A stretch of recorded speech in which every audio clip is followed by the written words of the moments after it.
Today we are unboxing the Samsung Galaxy S24. Let's not waste any time and get this thing opened. Now, the reason why I'm so excited to unbox this phone is because I'm gonna be honest, I do have a bias towards Apple products. I know, even though I've used Google Pixels and I love them and I use obviously products other than Apple's, something about the iPhone just obviously clicks with me, but I'm super excited to give Samsung a chance because of all of the great things that I've heard about phones like the S24. But before we get this thing open, you can see we've got the box right here. You have some nice art with all of the different S24 colors. When you pre-order it online, they have these select colors, which you can see right there. And then the rest of the box is pretty simple, right? You have Samsung on this side, and you have the Galaxy S24 engraved on the sides of the box on this side as well. But anyways, enough about the box. Now you can see we've got the phone here, and we'll put that aside for a second to see what else comes in the box. So there you go. You've got the charging cable right here, along with not a lot of paperwork, which I do love to see. I'm so used to phones handing out like, you know, a briefcase worth of paper, just talking about all of this stuff that I'm sure none of us actually read.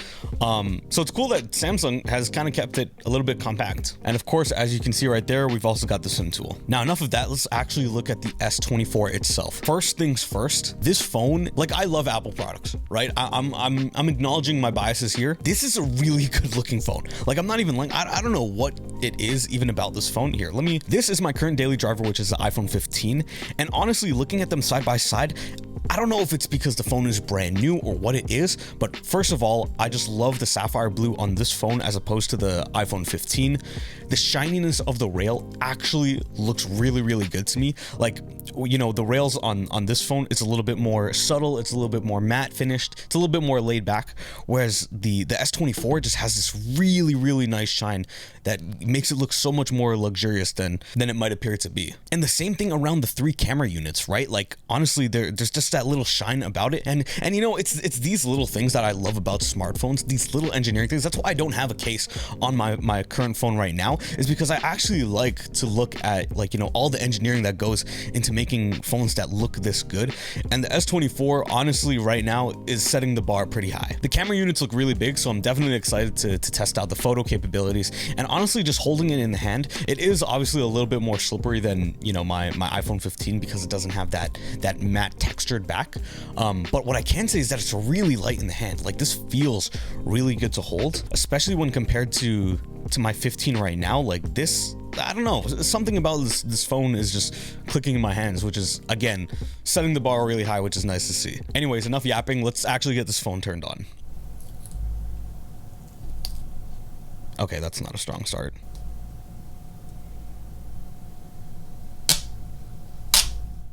There we go. All right, there we go. The phone is now powering on. You've got the volume rockers right here, power button right here, as well as the speakers, USB-C charging, and SIM card tray right on the bottom, right along there. All right, so like I said, this is my first Samsung phone. So one thing I do want to see, which I think is something that a lot of people don't think about, is how easy it is to get a phone set up, right? One thing that I love about iPhones is the fact that getting it set up, especially if you're already coming from the Apple ecosystem, is so easy. Like, it literally takes only a few minutes. Now, I'm going from Apple to Samsung, so I definitely want to see how Samsung sort of handles that to give a nice first impression, if you will, to using a Samsung phone. There we go. Got the phones connected to each other. All right, there we go. I've got the phone fully set up now, and now it's time to actually start taking a look at some of the things that we've got going on here. And man, immediately the first thing that I'm noticing is, wow, the screen is quick. I'm pretty sure that there's a 120 hertz refresh rate on the screen, and you can notice that immediately, especially coming from an iPhone 15. Keep in mind, this is the latest iPhone, and even still then, the screen does not feel as fast as compared to the Samsung S24. I just set it as bright as the screen could possibly go, and now if I just compare that to my iPhone, I would say just to the naked eye looking at these two phones, the brightness does look pretty much the same. Now, real quick, let's take a look at the front-facing camera. I've got to say, just off rip, immediately, not a fan. compared to my iPhone's front-facing camera. The best way to describe it is that it looks a little bit, you know, washed out. At least that's my best description of it. It just doesn't look natural, if that makes sense. But obviously the cameras on the back are the ones that are the main attraction here and are definitely of higher quality. So now let's take a look at those real quick. And yeah, the cameras on the back 100% look way better than the front facing cameras. I mean, it definitely looks really good. I'll obviously have to put it to the test a little bit later on, but immediately, like, these cameras look pretty good. Not as good as the Pixel. I will say that. I can already tell that the Pixel cameras, you know, they're in a different league. The Google Pixel, I don't know what they're doing, but whatever they're doing it right. But that's not to say that this is bad at all. Now, there's obviously still a lot more to unpack when it comes to this phone, but like I said, immediately at first impressions, first of all, I really like how this phone is designed. I love how it looks, the modern design, the way how everything just shines perfectly off the edges of the corners.